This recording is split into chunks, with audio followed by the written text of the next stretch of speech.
Everyone struggles to write their first CV. In this episode, we're going to give you the best tips and tricks from both an employee's and an employer's point of view on how to write your first CV. As you guys know, my dad works in Sunnyview School and is a deputy managing director. That means that he sees a lot of CVs and is a big part of the hiring process.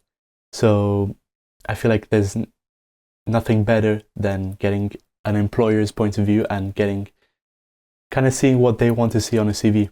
And like I mentioned, I just wrote my first CV. I'm looking for a job, and I'm going to tell you guys what I found and what I thought it was the best thing to do. So, as usual, I am your host, and I'm joined by my dad. I am your father. And yeah, let's get straight into it. Unless you want there's something you want to say before I start off. No, you start off, and then I'll interrupt you as usual. Yeah. Sorry, my mouth was a bit dry. I get it. So yeah, like I said, in this second semester of uni, I want to look for a job, kind of just to get my work experience in there. I have a little bit of work experience in Spain, which I think we might have mentioned in some podcast episodes in the past, but those were very different because I never actually had to write a CV, did I? I kind of had you, so it was because you were working there, I could go and work there. Like they say in Spanish, I was enchufado. Yeah, actually, can I do my first interruption right here and now? Yeah, go ahead. You preface this by saying that you don't have much work experience. I might disagree. You're 19 years old and you've been working since you were 16. It's only 3 years. It's not, the 45 years like worth experience I have. But for a 19-year-old, you have quite a few. You have 4 summers of work experience. Okay, that's true. That's not bad. Okay, that's not bad. Let me rephrase and let me say I don't have much experience in the hiring process of looking for a job, right, or the looking for a job process, because I had you there and you guys needed help during the summers, so I basically said, yeah, basically. So this is my first time actually having to write for a CV, having to apply for jobs, and in the future, because I haven't had any interviews yet because I just started. But the interviews, that's for another episode. Today's just CVs. All about CVs, and that's it, isn't it? Yeah, it is. It is. I'm gonna ask you what your experience has been. Mm-hmm. And then I'm going to give you some tips that you probably followed because I've already given them to you as you were writing the CV. Yeah. But this is for our faithful listeners who are in the same position as you are and have nobody to turn to. Mm-hmm. I'm going to give you the reality versus what ChatGPT might tell you. And I'm going to give you a few tips on what an employer is looking for on a CV. Hands-on tips. This is real world scenarios that your employer is going to be looking for at first glance when they first look at your CV. What are they looking for, and how are they going to continue pursuing that CV?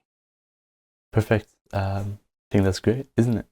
So I think we should start with me, seeing as I have the more hands-on, or I just wrote it and it's more fresh in my memory.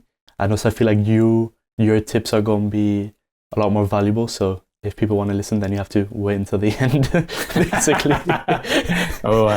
You got your YouTube marketing down, don't you? Of course, man. Right. Well, go for it. Tell us your experience writing a CV. How long did it take you, first of all? So it took me about, I would say, a week, a bit less than a week, maybe 5-6 days. How much work in total? Because 5-6 days, obviously you weren't working 8 hours a day on work. No. I was probably maybe doing half an hour to an hour, it depends, a day. So that's probably like 3-4 hours in total, right, maybe. Yeah, like I said, thankfully I didn't have to do the whole template myself, because you can get various templates online, or as well, even if you have Word, they have quite a few templates. So that was probably the first 15 minutes of my first day was just looking for a template that I thought looked good. and what didn't were look. what were you looking for in that template? Just something that would show all my details, and something that wasn't too flashy, something that was kind of simple-ish and quite easy to read, I guess, because Right. I Okay. didn't want something to have loads of. There was these ones that had loads of symbols and loads of drawings that looked cool, but A was a waste of space, frankly, and Yeah. B was it's just not necessary. I feel like on a CV you kind of just want to have the vital information, and that's pretty much it. No? I agree, but we're talking about you. We'll come to my tips later on. Okay, sorry. And so that's the first thing I did, and then I kind of did a bit of research, watched a few YouTube videos as well, and asked the chat GPT what kind of the general consensus was on what should be on your CV, what shouldn't be on your CV, what's important, what's not important, and then I kind of just left it there for the first day, to be honest, because I was like, oh, I'm tired of this, and I just moved on. Right. And the next day, I started actually filling holding it everything down up. and right. Exactly. So it totally took you, like you said, a week. So maybe what, 15 to 20 minutes every day? Yeah, half an hour to an hour, more or less. Every day. I think, yeah, the first day was closer to an hour because I was more motivated, and then also it depended on the days that I had, because some days I had a lot of classes, so I was I didn't really feel like spending a lot of time. But yeah, around half an hour to an hour. All right, sounds good. Sounds like a good starting point. Mm-hmm. You got to bear in mind that this first CV you're going to do, if it works out okay, if you're satisfied with it. I've seen it. I think it looks pretty good for a first one. Is going to serve you as a template for every other CV that you ever. So if you keep that CV as a, at least for the foreseeable future, you spend quite a few hours working on it. You're satisfied with it. Now all you have to do is tweak it for the next jobs that you apply for, for the jobs that you apply for. So it's worth taking that one, a long time for the first CV that you create. Yeah, definitely. Like you've done. So, I agree. Okay, that's good. That's good. What about the layout? What are your suggestions? What have you seen regarding the layout? I mean, obviously you haven't applied to jobs yet, so you don't really know if it's going to work. I have applied. I just haven't got anything back because it's the weekend. Oh, you've applied already? Yeah, you've applied already. I've applied to like 12 places so far. Really? Oh, wow, yeah. I didn't know that. Good for you. Okay, well, we'll talk about that in a minute. Okay, so you have applied to jobs. You've created your first CV. Right now is the reality. Once you start getting feedback, you'll know if your CV is working. Okay? Exactly. Yeah. Depends on the kind of job that you're applying for. That CV will serve well or not, and then you can start looking for there. Mm-hmm. Through there, taking it from there. But for now, you've created a first solid CV that states, what have you put in that CV? Tell me, what are the parts of the CV? Okay, so obviously you have to have your information on this, so your name, your phone number, your email address, so obviously the employers can get in contact with you. Yeah. And then actually I'm going to pull up my CV because I want to make sure I get everything right. I don't want to miss out something. Do you mind if I put a quick screenshot of it? Yeah, of course. No worries. Perusal? I'll scratch out your email address. Yeah, I was going to say. And your phone number. Our millions of viewers, I don't want them to start calling you. Be able to contact me and call me. No, but yeah. So, all right. Then straight underneath that, I have my. So first of all, is your contact details straight away? Your name, my contact details, email and address. my name. Yeah. Yeah. Exactly. Then straight underneath that, I had my personal profile, which kind of I talk a bit about myself. I mention what I do. It's kind of like a summary of the resume, kind of a bit. Kind of talk about yourself. Right. And then straight after that, I have my education. So what I studied and what I'm currently studying as well. I have my skills I wrote down, I think I have four. So I have 4 skills. Yeah. Or four bullet points of the most important skills that I think I have. Yeah. And then originally I had my hobbies down there. Yeah. Mm-hmm. But then I did my whole process and I wrote everything, and then I kind of thought, I don't know how I forgot this. I thought, oh my God, I didn't mention that I can speak more than one language. So I took away hobbies and I wrote languages down instead, and I put the languages that I can speak, which are English and Spanish, and I'm native in both of them, which I didn't know was different to Fluent. Yep. to be honest, which you pointed that out for me when I sent it to you, didn't you? They're almost similar, but there's a big difference between somebody that can speak fluently, which means for me as an employer, this is what I'm talking about. When I think of somebody that's fluent in a language, they can speak it perfectly, but they have to think of what they're going to say before they say it. Mm-hmm. And a native has no problem switching from one language to another seamlessly and doesn't even have to think of what they're going to say in one language or another. So simplemente empiezan a decirles like this, and they just switch from one language a otra sin pensar lo que van a hacer, and they just switch back and forth. Yeah. Absolutely no problem. That's a native can speak. And of course, you can have a native speaker that has a slight accent, but very often they don't. Like when I speak American, people wonder whether I'm American or not, because I don't have a quite American accent, but it's an American accent at the same time. Yeah. So anybody can see, once I tell them that English is my second language because I learned it after Spanish, then they understand. But I'm native. I speak it like a native. Yeah. Like a native. There's just like Spanish. Anyway, moving on. That's languages. So there's a difference. And then straight after that, I went straight into my work experience, and I listed all of my past jobs and where I worked, what I did in those jobs, how long I worked there for.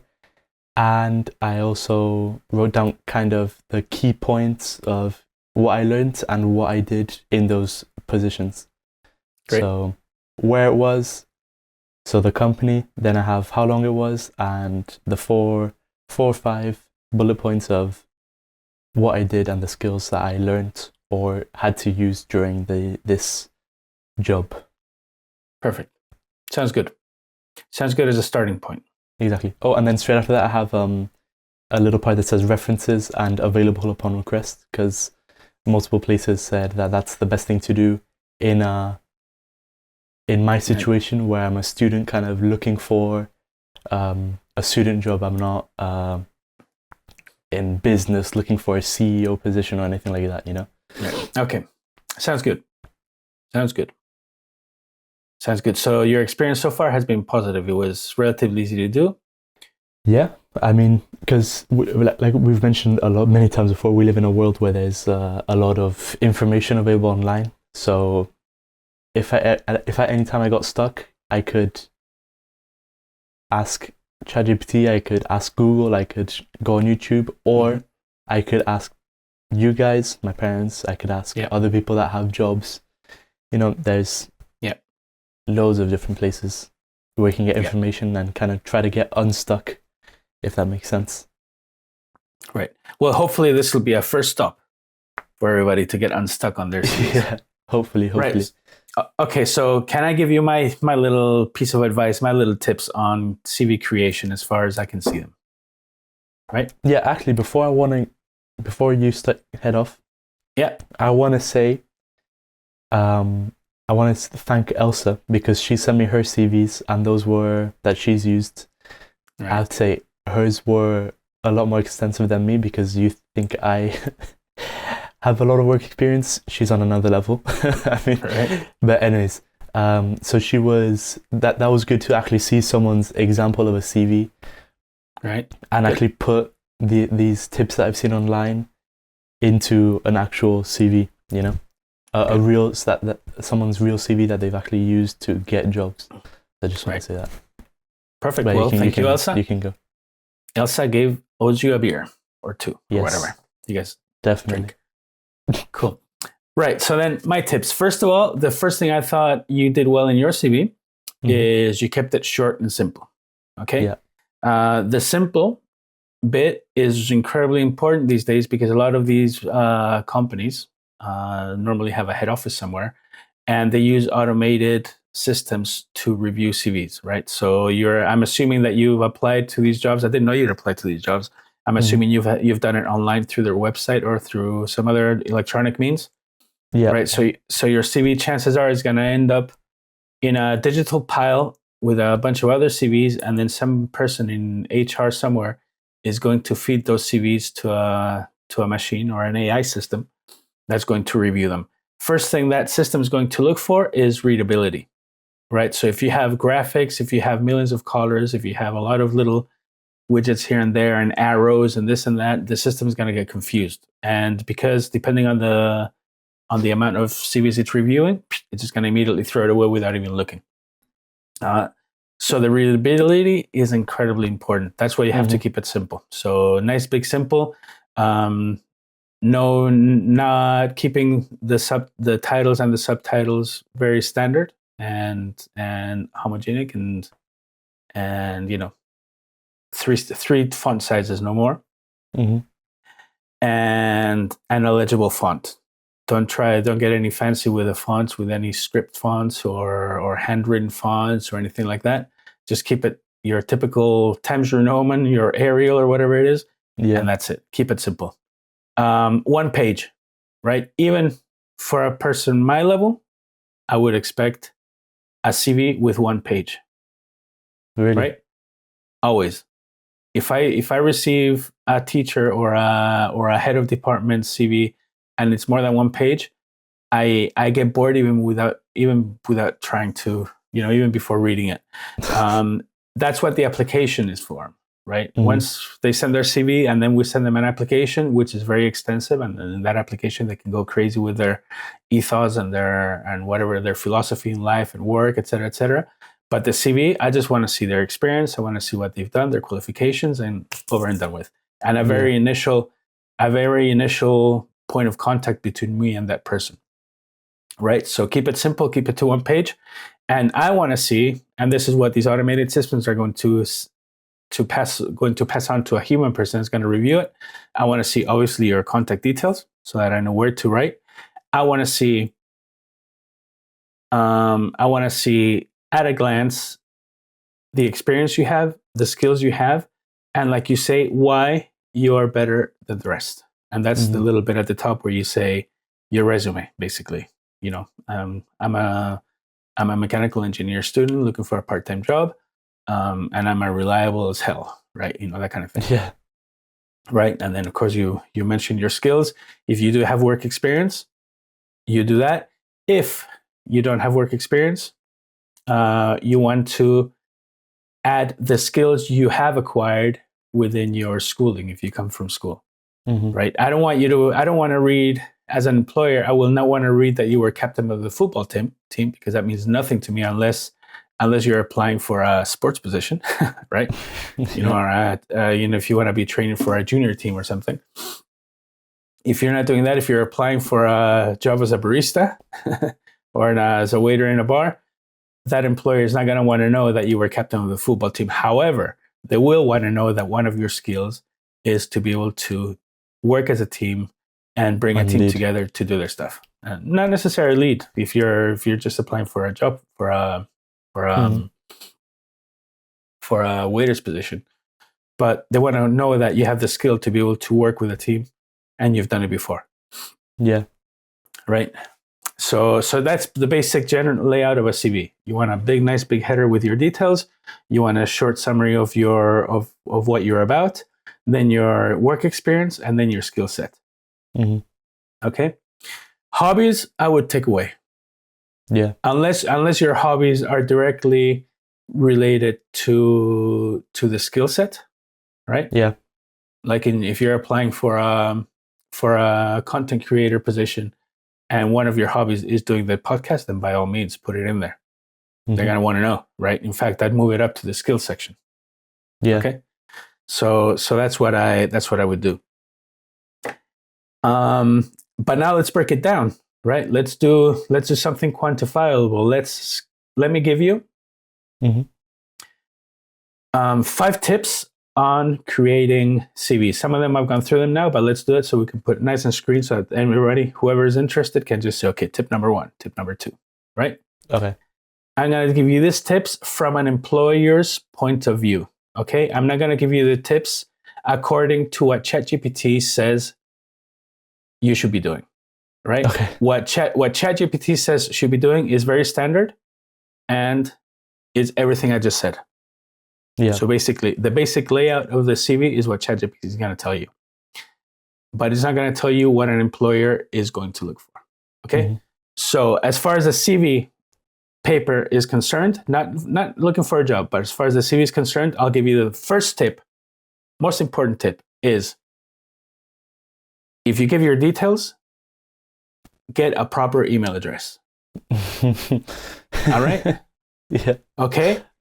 Don't do like me. My email address since I was 19, my main email address is called wannabeyourdog@gmail.com. I would never use that, and I never have used that in my CV. Right? Okay. Because it's not gonna say I'm a serious guy and I want to work for you. That just says, what? Want to be your dog? Yeah. What the hell is that? Right. So you create a CV if you're preferably with your name and surname on the CV. So Albert.Chavarria, Albert Chavarria, Chavarria Albert. Chances are that it's taken already, but try to keep it professional so that the person says, okay, this is a person I'm talking to, not some buffoon or some clown, So that's my first tip. Keep your details clear and simple. Okay? Yeah. Perfect. Second, if you're going to put your details, this also depends on the nature of the job you're applying to, but it's not a bad idea to have a LinkedIn profile and link it in there as well. Okay? Mm-hmm. Again, if you're applying for a stockroom job in a Tesco's, maybe your employer doesn't really care if you have a LinkedIn profile, but if it's going to be something more professional, I would suggest you create a LinkedIn profile because that can also expand on your skills. Okay, and it makes you feel more professional. So tip number 2, I think that's part of your tip number 1, which is a header. Keep a professional email and have a LinkedIn profile. Okay. Now, second, this goes up for the rest of the CV. Tip is that resume that you have on there, sell yourself, but don't sell yourself too much.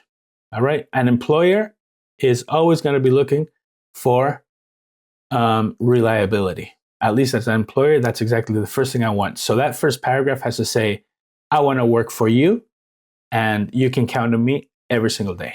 Right. Why do I say this? Because afterwards, I'll give you some tips on finding your first job. Mm-hmm. And this is part of it.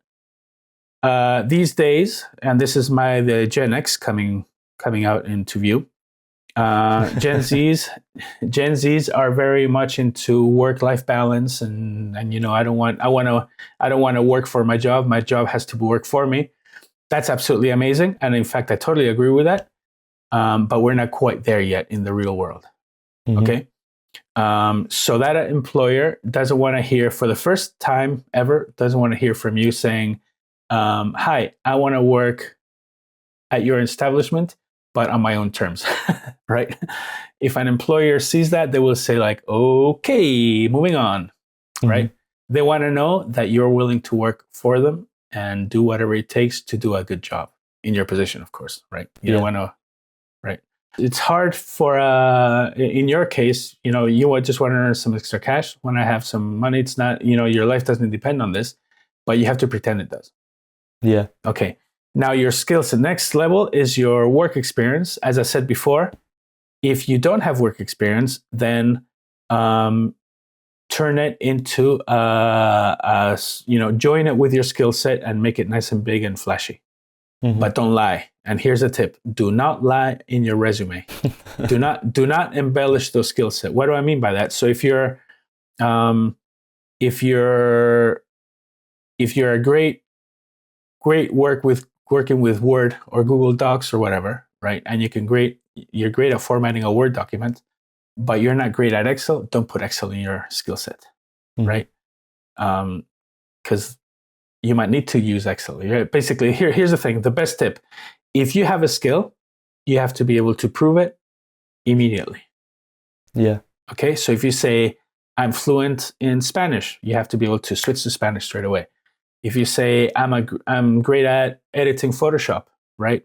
You have to be able to say, open up Photoshop and edit this photo without even testing it, right? If you can do that, then you put it in your skill set. If you can't, then you can put you can't put it in, but just make sure that it says not very fluent. So just don't lie in your resume. Keep your skills to what you really do know. Okay? Mm-hmm. That's your hard skills. So your Photoshops, your words, your database management, whatever it is you want to put, your, being able to paint, right? All that stuff. Mixing colors together. If you can do it, put it in there. Now, when it comes to your soft skills, it's pretty much the same. If you're a good people person, put it down. And here's a tip. Quantify it. It's really important that you quantify it. If you say, I'm a great people's person, don't just assume they're going to believe you. Say why you're a people's person, right? Mm-hmm.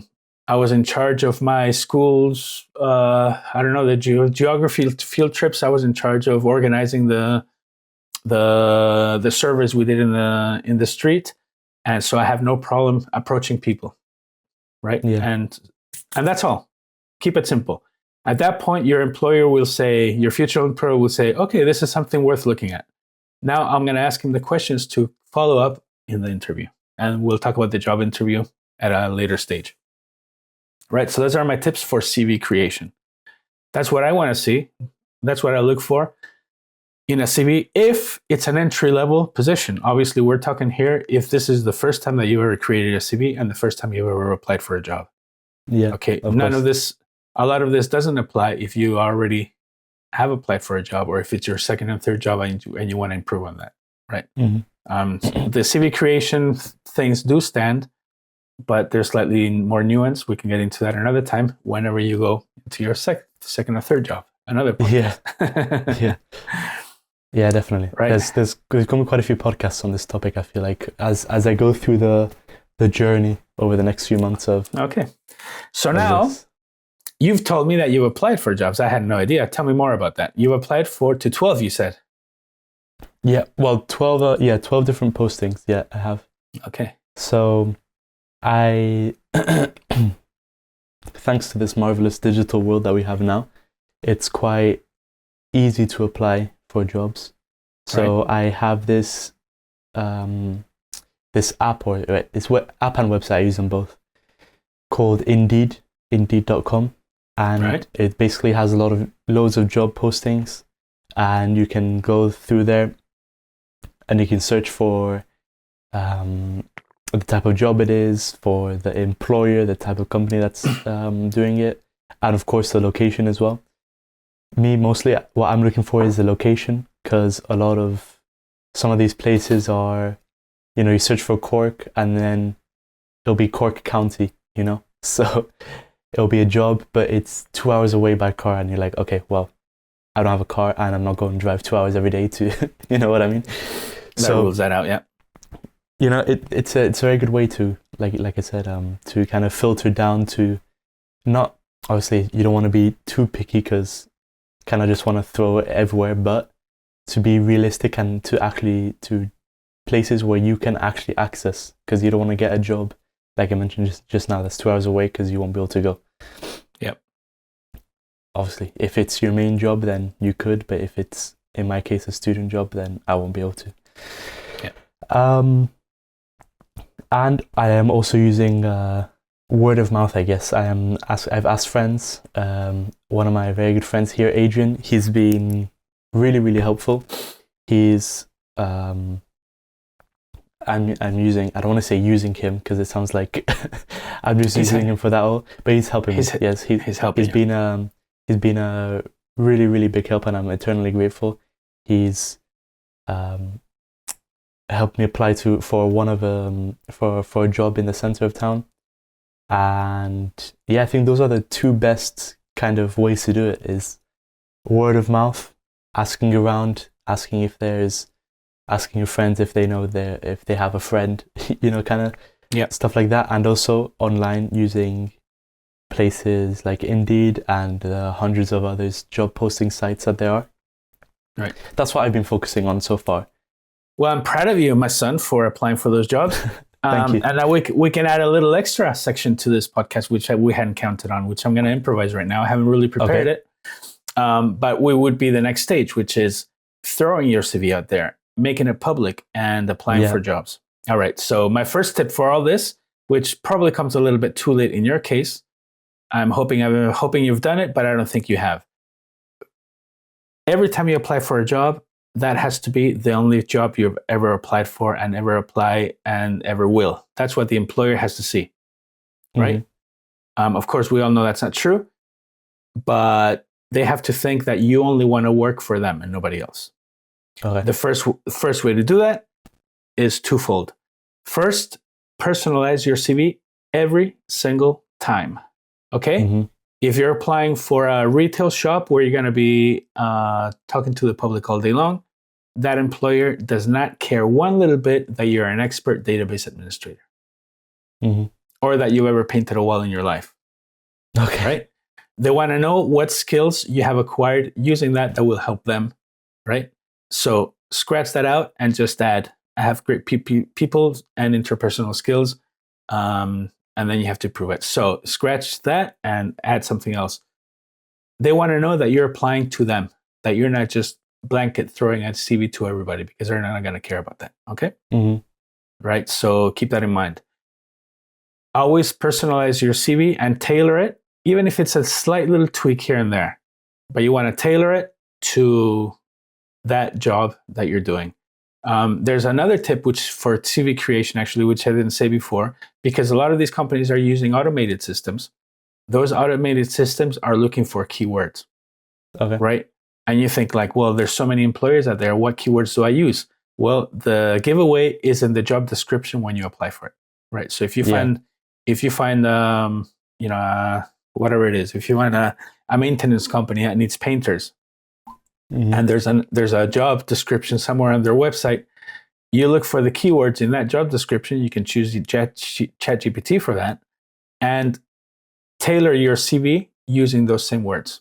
And then that automated system will say, hey, look at this. He's using the same words. So it'll filter you in. Okay. And that brings me to the second way to do it, which come hand in hand. Research the companies that you're applying to. They need to know that you know what they're about, right? So if you end up you don't want to end up in a job interview not knowing who you're being interviewed by. Okay, so if you're going to be a stock replenisher or whatever, or a glass collector for the White Lion in Cork, right? And they're going to interview you. You need to know how long the White Lion's been open, how many people it employs, what kind of drinks it has, what their customers are like. Maybe go have a sneaky drink in the pub before your interview just to check it out. And so that the employer knows at a glance, the moment you sit in front of them, your employer needs to know that you know about them, right? And I can't stress enough how valuable that is, right? I've sat in interviews where the person I've been interviewing has said the wrong school. Right. So research your employers. Those are two tips I can give you off the bat when it comes to throwing out CVs. After you've thrown your CV out there and you've applied to a job, don't just sit there and wait for them to get back to you. Okay. Especially if you're really interested in that job, make a point of keeping a diary of who you applied for, when you applied for them, and give yourself, if there's a deadline, maybe a few days after the deadline, and then make an effort and follow up on that application, right? That is very telling for the employer, right? It's not, and I'm not talking about writing an email a day, by the way. Don't bombard them with spam, but just say, application was over 3 days ago. Just wondering if you received my CV. Is there any news? Is there anything I can do to whatever? That's quite appreciated. It keeps you out there and it shows that you're interested, but without being desperate, right? So those are 3 tips I think I could give you straight away off the bat after you apply. Is tailor your CV to that application, research your employers, and finally follow up on your application. Okay. I think this is a good place to leave it, no? I think we've I think so. I think, yeah, because we snuck this little section in the place. What I'd like to do next time, once you start receiving answers from those employers and from those applications that you sent out, is as an employer, what am I looking for in an applicant? Yeah. Right. But we'll get to that next time. Okay. Sounds good. We'll talk about that next time. Sounds good. Well, I'm proud of you, man. You've applied. You've made your first CV. You applied. I'm really dying to see what the results are, and to have our listeners follow us on the journey. It's going to be exciting. Yeah, well, I'll keep everyone updated and let everyone know how it goes, how many rejections I get, if I get any accepted, or if I go to the next stage for any of them. But yeah, like I said, I think this is a great place to leave it off. So thank you everyone for watching. Is there anything you want to say before I sign off? Nothing at all. Wishing you the best of luck in your new journey. Thank you, my dude. So yeah, thank you everyone for watching. If you enjoyed this episode, let us know down in the comments. If you agree or disagree with any of the tips I said or my dad said, let us know as well. Like and subscribe, and see everyone in the next episode. See everyone next week.